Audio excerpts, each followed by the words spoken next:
Hey everyone, it's Logan, and again we're continuing the Q&A with the Thursday Night Regional Reps, and this one is actually only going to be one question, and that question is, which roller coaster exceeded your expectations the most, and which roller coaster disappointed you the most? Exceeded would probably be Twister at Knoebels, because I went in just like for Phoenix thinking this is such a good coaster and this is like the Knoebels coaster that and after I rode Twister it was really good. Like, I had never heard anyone in the coaster community talk about how good Twister was, and I really liked it. I guess maybe that's just an unpopular opinion. They've all ridden Twister and they don't think it's that great, but I really like Twister. And then what disappointed me the most, I haven't really ever thought a coaster was like super good, and it wasn't, I feel like, or if I have, I can't remember. But probably the coaster that I actually thought was gonna be decent and I just hated was Mystery Mine at Dollywood. My mom and I rode that once and we were just like, nope, never going on that again. It was awful, it was uncomfortable, and I did not like it at all. So for what exceeded my expectations the most, Twister at Knoebels. What let me down the most, Mystery Mine at Dollywood. A coaster that will definitely say exceeded my expectations was probably Ghost Rider at Knott's Berry Farm. Back row on that wooden coaster is scary. Like, it just throws you from side to side. It really is so good. Another one I do want to say is Avalanche at Timber Falls. It's like this SNS Woody that doesn't, it's not open anymore. In fact, they tore the whole thing down at the Dells, but I got to ride it. It was so fun. It had some insane airtime because it had like buzz bars and stuff. It was just hauling. I do miss it, and that was a ride that honestly I think definitely exceeded my expectations. Now, one that disappointed me the most was Millennium Force at Cedar Point. Easily. It's not even in my top 10, guys. I'm saying Ravine, Blue Streak, Wicked Twister, all that dominates Millennium Force, okay? Millennium Force feels like you're running, and it somehow feels like you're running in an earthquake. That's what I got on it. It was a rattling experience. That didn't make any sense what I just said, but oh, it was so bad. I'm sorry. I'll ride it again because I really want to like it, but it's not even in my top 10 at the park. It sucked. I'm sorry. The coaster that most exceeded my expectations was Top Thrill Dragster at Cedar Point, and the coaster that disappointed me the most was Goliath at Six Flags Magic Mountain. The coasters that exceeded my expectations the most was Ghost Rider and Mind Blower, and the coasters that disappointed me the most were El Toro and Skyrush. A lot of coasters have exceeded my expectations in the past, but the one that has exceeded my expectations the most was probably Superman Ride of Steel at Six Flags America. I knew I was going to like it, but I didn't expect to love it so much. It's so much fun, and the airtime is amazing. The coaster that exceeded my expectations the most was West Coast Racers, and the one that disappointed the most was Steel Vengeance.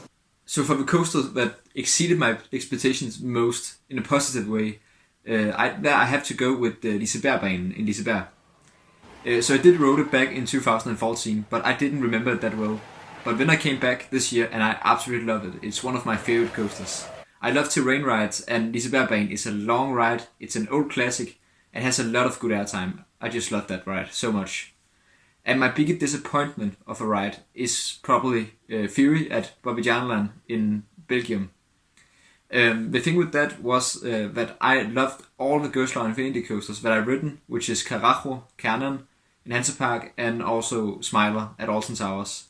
And Fury just didn't came anywhere near these three coasters. So Fury at Bobbejaanland, the biggest disappointment. The one coaster that exceeded the most my expectation was Revolution at Blackpool Pleasure Beach. I went in thinking that it was an old Arrow, so it should have been really bad, and I got off of it thinking that that was the best coaster in the park, even better than Icon. While the most disappointing coaster for me was Fury 3 to 5. I have no idea why, but I think I cannot like it. Like, I've rode it multiple times and it did absolutely nothing for me. Maybe I'm weird and I haven't found the way to like it. I always rode it in bad days. I have no idea, but it's not even in my top 20. And yeah, it disappointed me for some reason. The coaster that exceeded my expectations the most is definitely Millennium Force. People talk about how good it is, but I never believe them because there's so many people talking about how bad it is. But it's so good! And disappointed me the most, Might have to say Raptor. Another coaster that disappointed me a lot was Shellraiser. I thought it was gonna be really good, and then I got on, and it was just really rattly and thigh crushing. I got one good ride on it, and that was definitely good. The one that exceeded my expectations is Tatsu. I've never been on a flying coaster, and when I first went on it, I loved it. It was so much better than I thought it would be. The pretzel loop, the lift hill, the drops, it was just amazing. The coaster that surprised me the most was definitely Magnum XL 200 at Cedar Point. Ron Toomer's Triangles just delivered some of the greatest ejector I've ever experienced on that finale, and it's definitely one of my personal favorite coasters. And as far as a ride that disappointed me, I'd say Banshee at Kings Island. I've since grown to appreciate it for how forceful it is, but what I love about B&M inverts, 90s inverts specifically, is the whip, and Banshee just doesn't have that same whip. A coaster that exceeded my expectations a lot is Flug von Novgorod at Hansa Park, because when I first went there, I didn't really know much about this coaster, but I saw it and I was like, whoa, this looks cool. So we went.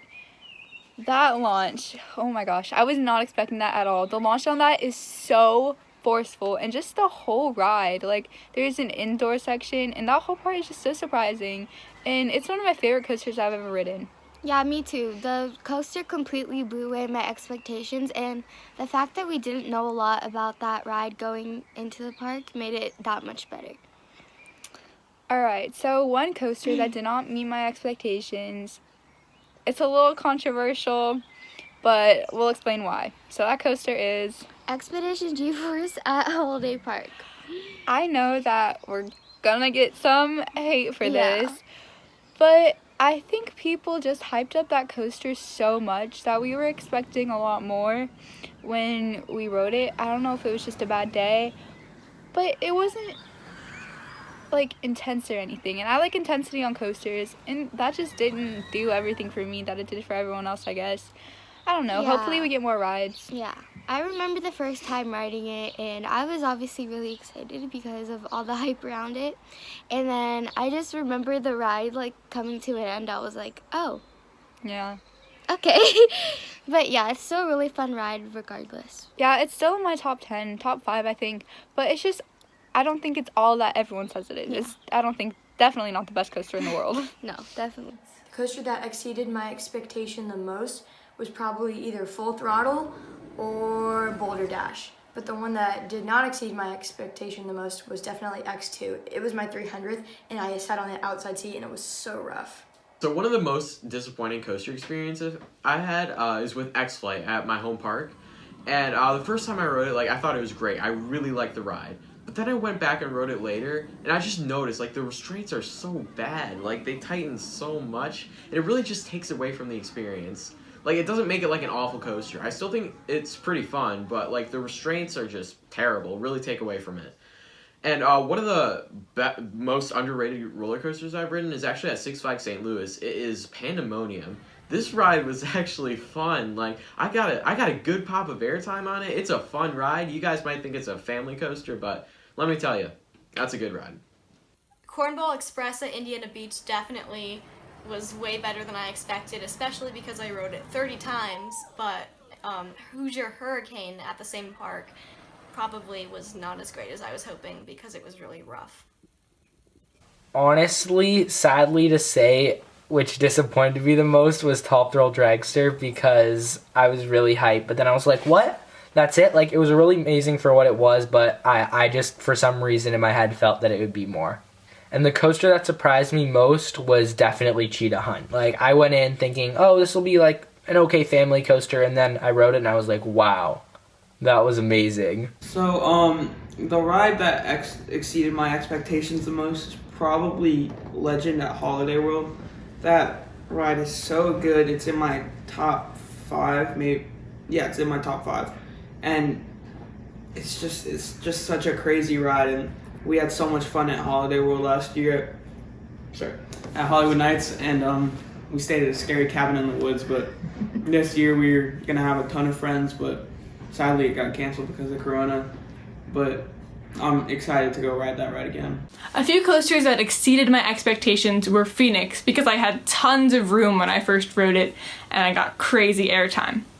Wicked Cyclone, because it just blew me away. I had never ridden an RMC before and its intensity really surprised me. And Terran, because I hadn't researched it at all before going to Fantasialand and I thought it was absolutely insane when I got off. A coaster that really let me down when I first rode it was actually El Toro. When I first rode it, I was pretty young and I actually had a really bad headache after riding it. I thought it was way too rough and way too intense. Now it's actually one of my favorite roller coasters, so that just shows how something you used to hate can become something you love if you just give it a chance. A coaster that really exceeded my expectations was Steel Force at Dorney Park because the return trip just has crazy airtime. And something that kind of didn't meet my expectations was honestly Steel Vengeance. Like, it was amazing, but like, people just talked about it being like the most incredible thing ever, and it had great airtime and stuff, but like, the restraint just kept going down and keeping me from getting any airtime, and it kind of sucked. The coaster that exceeded my expectations the most was Helix at Liseberg. The coaster that disappointed me the most was Furious Baco at Port Aventura.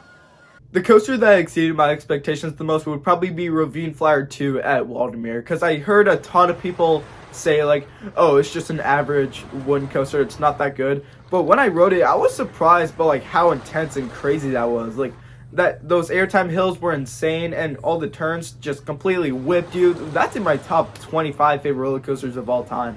And the coaster that disappointed me the most would definitely be Furious Baco at Port Aventura in Spain.